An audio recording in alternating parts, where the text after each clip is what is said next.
You're listening to the Julius Profiles podcast, brought to you by Julius, influencer marketing software that helps brands and agencies discover the right influencer partners and then manage collaborative campaigns from start to finish. On this podcast, we put people first, discussing the marketers, influencers, and consumers of this growing industry. We'll go beyond the day-to-day of influencer marketing and into the nuances of this dynamic practice. Learn more and subscribe to the podcast at juliusworks.com or wherever you get your podcasts.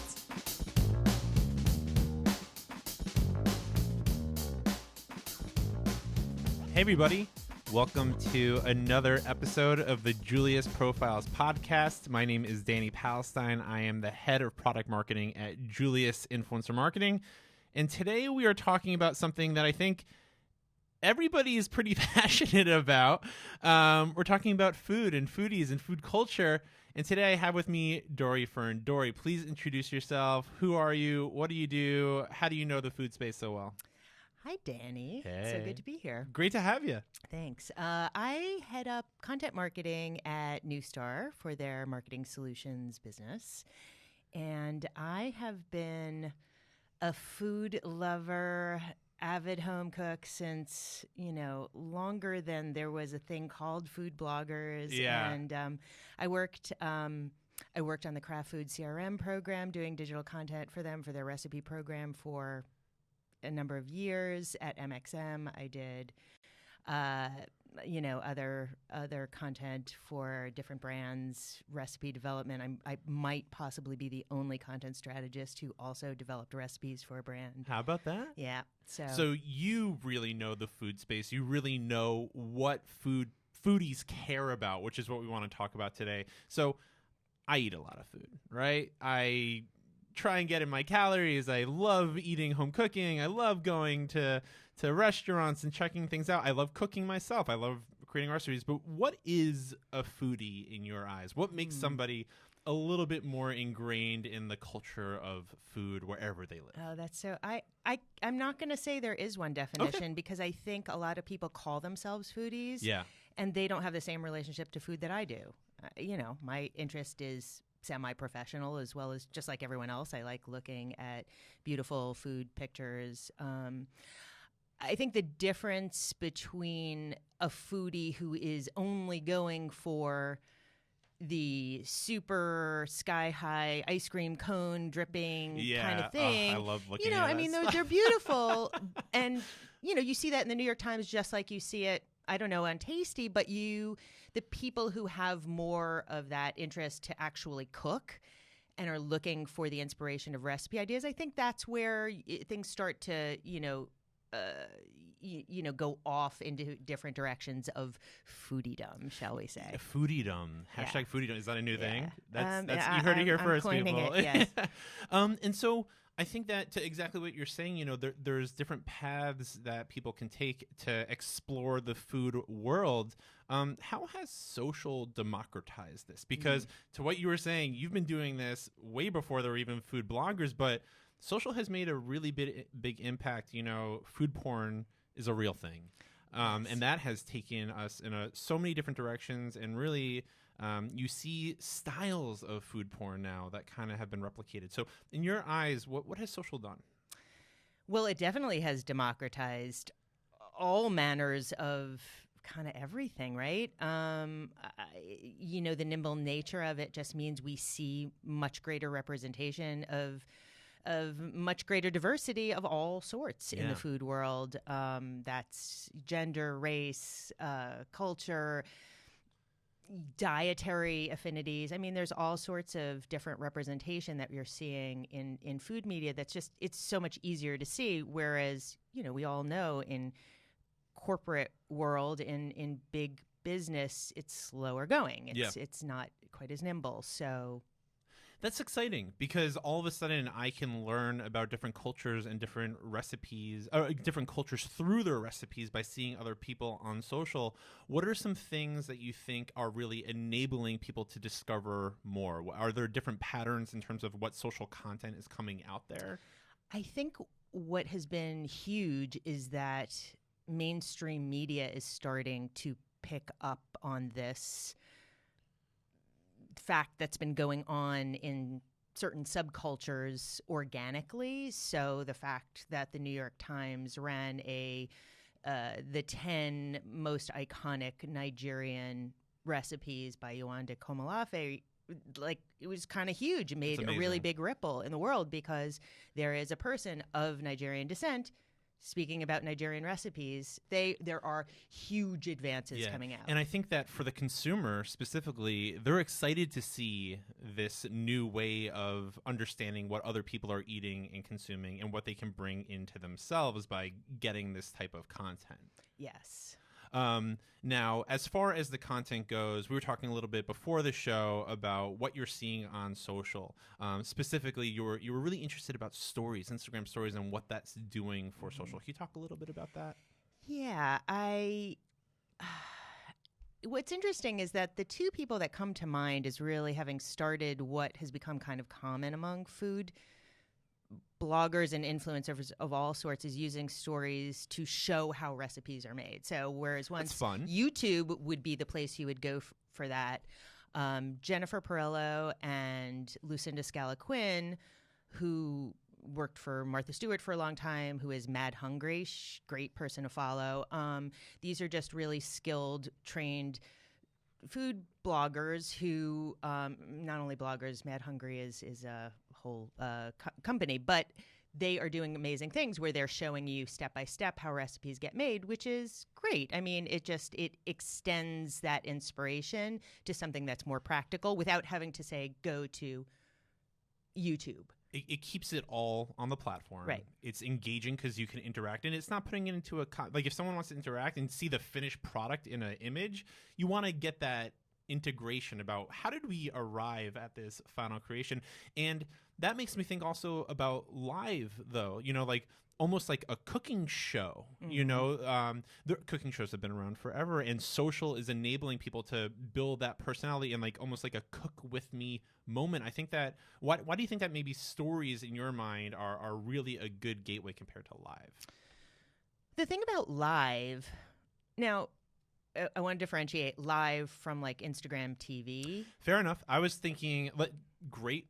Let's clarify. I was thinking more about in a Facebook Live type of I understand. environment. Yeah. So Facebook Live, it can be great. I personally don't use Facebook all that much anymore. I think that Facebook Live can be a great way to reach an older demographic. Sure. So, which is great and fair and a great use of it. And I think there has been engagement on Facebook Live for exactly what you're talking about, those kinds of live demos, often at events. I don't see them as much anymore. I don't see brands using them quite as much as I used to. I think because a lot of the action has moved to Instagram, including the people who once would always watch Facebook Live. So I think that is the thing. The other thing is that, is live really, it's necessary. It's great for engagement. So the great thing about live is you get that interaction. You can use the feedback you're getting from people in real time to influence what you're doing. But that's not always easy to do while you're doing a demo. Yeah. I think what's interesting is using social, and I haven't really seen it on live, but to go to looking at what Instagram TV is and maybe becoming, because it's so early to even know that, I see using that interactivity and immediacy of an Instagram. You do your stories. Do you want to see a cooking demo on lasagna or chicken yassa? Like what do you want to see? And then you get an understanding both of who your audience is and what they like. And then you're cooking in a more personalized way. You can do that for techniques. It doesn't have to be just dishes. So there's a whole lot of ways you could use that. Do you think the food blogger is still the go-to resource for food information? Because I feel like that was... No. Okay. I mean... That's where you get a recipe, you get the story of like, my grandmother made this for me for years, and now it's a thing. So I'm gonna go back on that just a little bit. Okay. I think it's the same people doing the content. Okay. I see them driving less to their blog sometimes. Interesting. There are, Instagram has now made it easy to actually do that. You can, in your profile, you can have different links to your site going directly to a recipe. Before that was the case, it was a little harder because you'd have to just update the specific link in your profile every time. I think that's become easier. So for the heavy-duty food bloggers, they're still driving people back to their site. That is true.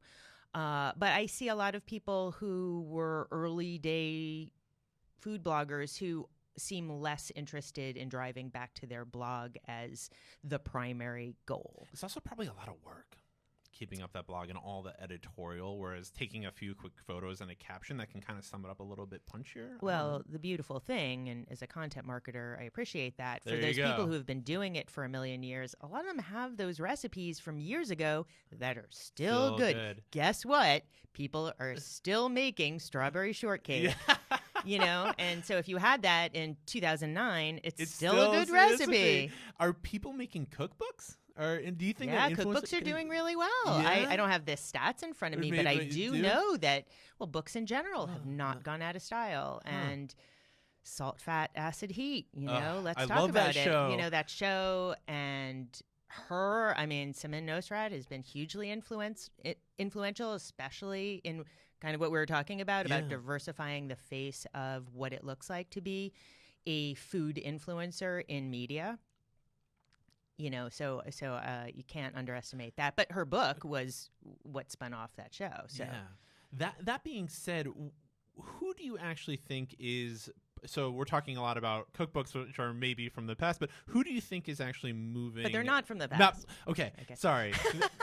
Touche. Yes. I think what I meant is that they are a legacy delivery of food information. Yes. Who is taking the food culture and foodie information to the next level? Who do you think is just really doing a great job in saying, hey, this is what you need to care about, and here's how you can get it? I don't think that's the way food influencers are approaching it. Tell me. Anybody's saying you have to do anything any one way, which is kind of what's cool about it. And we talked about this before. The people who I like are not necessarily doing anything whiz-bangy or that, crazy different. Sure, I do appreciate when somebody finds a new way to be inspirational and instructive. And, one of the things that I'm seeing in food, and I think it's going across other verticals, is this idea of kind of these representative food influencers. Okay. So the one that comes to mind is Black Food Folks is one. There are others. And the thing about that is I can't say precisely why those organizations were started. Obviously, they want to represent a certain group of people, a demographic, an affinity group, or whatever it is.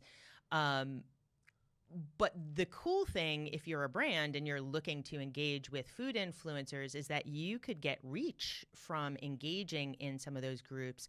I don't know what all of their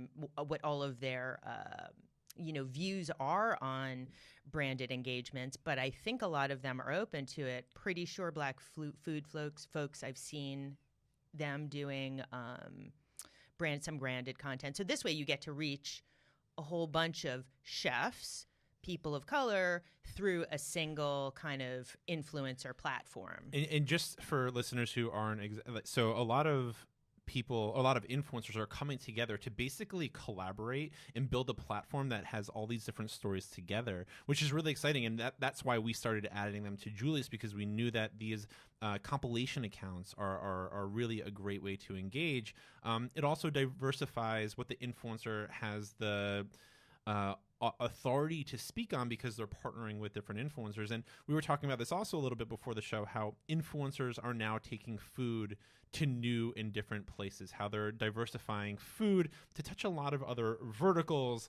You want to talk about that a little bit? I thought it was really interesting. I think that one of the things that brands tend to miss when they engage with influencers is the fact that most food influencers also have something else that they Wait, are they about. they don't just talk about food all the time? Or they don't just represent food, or they don't just talk about food. Correct. That's crazy. Isn't Wow. it crazy? Yeah, yeah. I 'Cause mean, I personally, my children would think I only talk about food. Yeah. So what types of things are people getting into? Yeah. Well, not surprisingly, fitness and Yeah. wellness very much connects with food. I think that's where I see more of the over 50 influencers kind of popping up. A little bit less in food, more focused on fitness, men and women. The other thing is the influencers themselves don't have to have co-passions.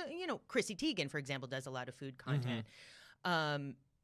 It's also that people who, say, drive cars also eat food. Yeah. And to understand who you're trying to reach, it would, depend, but the data exists, and I know that Julius can help with this sort of stuff. The data exists to say we see a high affinity rate in people who buy this sort of car with people who follow food influencers or something similar to that, or engage with a certain kind of food or food brand or dietary thing or whatever it is. And that might be financial services, ways to help people cut costs. There's grocery stores and food apps, hugely impactful, hugely on the rise. And they are certainly going to want to look to different food influencers. But again, like people who order food, who do you want to reach out to? There's just different ways to look at what makes a food influencer important or meaningful for a brand. So the brand really has to kind of understand, And that's the challenge a marketer faces. Yeah. That we were talking about this before also. Everybody eats. Right? But the lifestyle that they live is what's important to making sure that you're working with an influencer that can organically and authentically speak into that lifestyle moment. There was an influencer, I'm blanking on the name right now, but they were combining like food and music of all things. So like while you're eating this food, here's music that you can enjoy that kind of like is a really unique pairing. And that translates to travel and fashion or yes. fashion even, Right. I could say too. It works in a bunch of different ways. And we all know about moms and cooking. Yeah. You can't not mention that.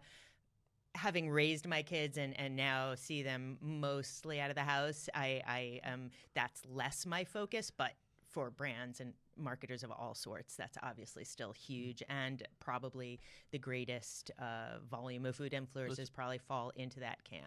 Are you noticing that your kids are, because you're such a foodie, are your kids getting influenced and they're saying, hey mom, I saw this like cool food thing that you should know about? Are they like listening on the internet to see what's up? No. I mean they're great eaters and they love food, and they're both pretty independent in the kitchen. My son said to me recently, Mom, because I was telling him how to make something he was making for breakfast, potatoes, actually fried potatoes, and I was saying you really need a good amount of fat in there to get it crispy. Yeah. He says, Mom, I don't necessarily care that it's perfect all the time. Sometimes I just want to eat. Yeah. He says that, but he's a growing boy, right? He's a growing boy. But so they're not.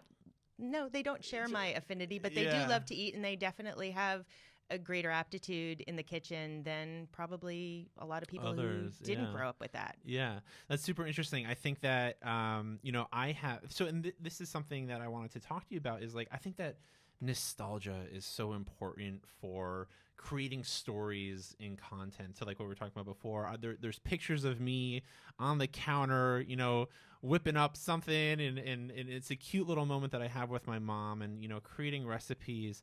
So nostalgia is definitely something that I think resonates in food and in other spaces as a connective tissue between what consumers are doing and what marketers can lend on.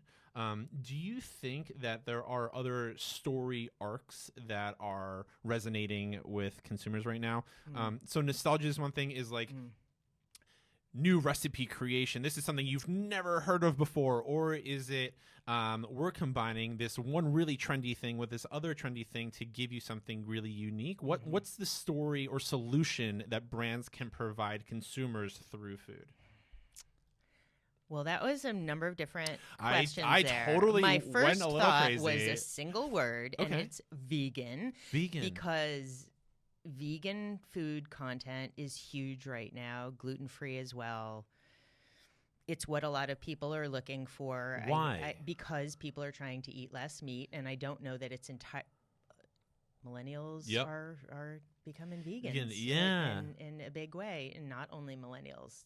It's Is it a health thing? Is it a health thing? Is it an environmental thing? We or? could have a long conversation about this because I think there's a lot of disordered eating in some of that, Okay. but that's a different conversation. Sure. I think that there is, to be less cynical, I think there is a dietary concern. I think a lot of people don't want to eat animals. People understand that that's not really sustainable to eat as much meat or any.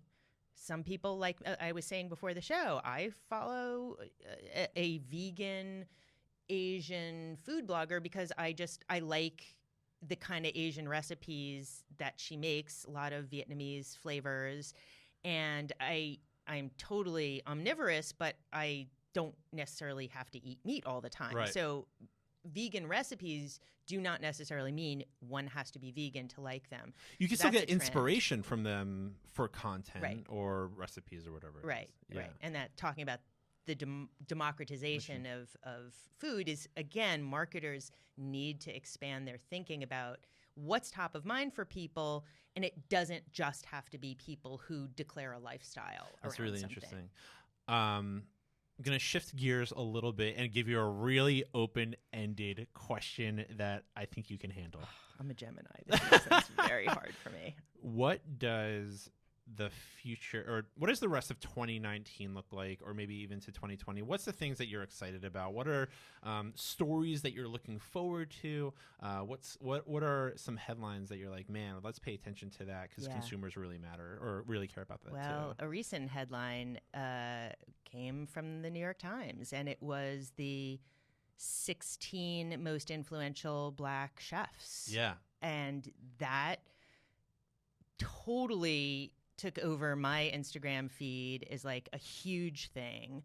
Why is that so important? I think it's so important because if you look at what's been going on in the past few years, the Mario Battalis, Ken Friedman's, the Me Too movement, and just simply this call to not only, deify white men in the kitchen, that because of what's happened, it's left this opening for just more prominence of people of color and it's not just Black chefs, it's queer chefs, it's Latinx chefs, it's just the diversity of people are really starting to get seen. And I think because Black Latinx people over-index on Instagram and YouTube, they have that juice in those platforms to really get mainstream publications to say, oh, if we run that, not only is it like a good thing to do, but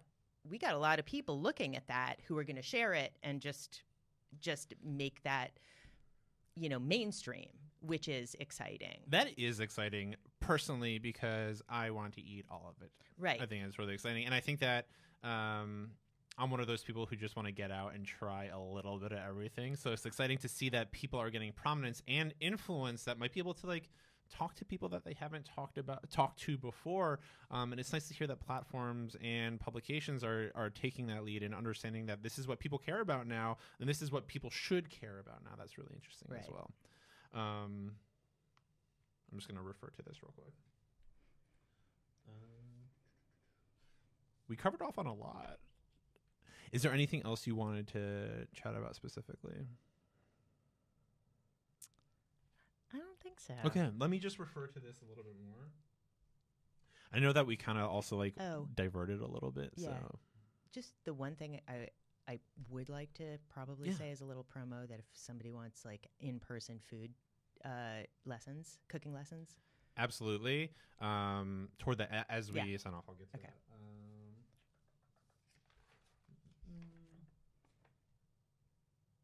We talked about the social democracy. Did you want to talk about Tasty? I think we sort of. I think we did too. Yeah, I don't think we need don't to. need to focus on that. What stories resonate with? What innovative ways? We talked about content type. That's good. Who's taking food to the next level? We talked about that. Tasting, we don't need to talk about. I think we kind of tapped on into everything. One more thing. Yeah. So there's a lot of food content out there. A lot of brands are doing a lot of cool things. What do you do to stay on the pulse of the food scene? Marketers can do a lot of social listening, but as someone who's in the thick of it, how can our listeners keep on track about, hey, if we're creating content about food, this is where I need to go and find out what's happening? Yeah.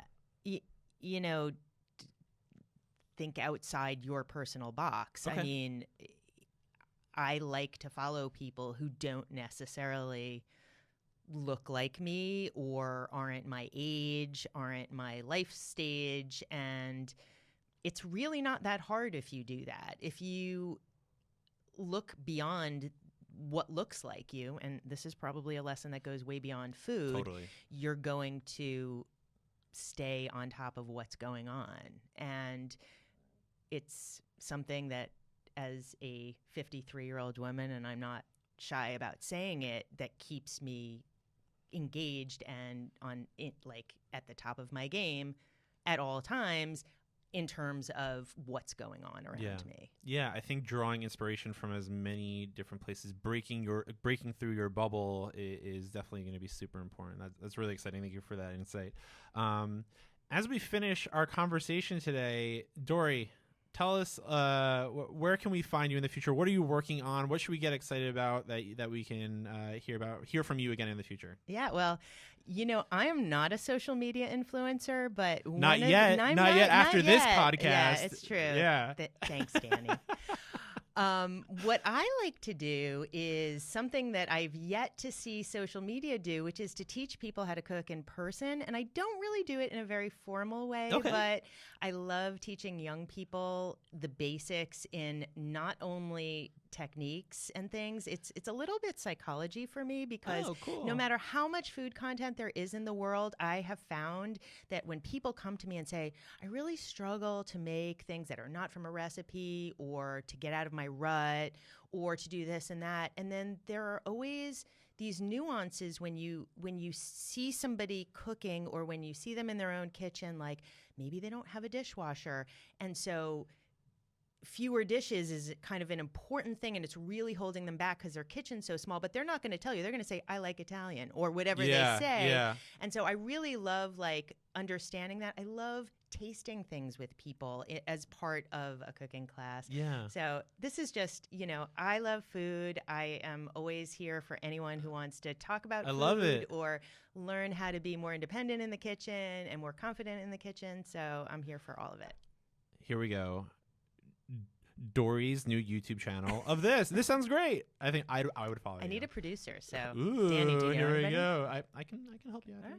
All right. But that being said, where do you want people to follow you on social? Yes. I am Dori Fern, at Dori Fern on everything, so Cool. you can find me. Cool. Awesome. Dori, thank you so much for coming and talking about the food scene and food culture with me. This was super insightful. I think that we touch on a lot of great things that our audience can learn about the influencers in the space and what it means to even understand what food can be. So really exciting to have you. To everyone listening, thanks again for tuning into this podcast episode. Be sure to follow Julius on social media. Visit juliusworks.com for more information about Julius, and stay tuned for the next episode. Thanks a lot. Thank you. Take care. Thanks for listening to Julius Profiles, a podcast brought to you by Julius Influencer Marketing. To hear more episodes, learn more about influencer marketing, or to discover how our platform adds a human touch to marketing, visit juliusworks.com.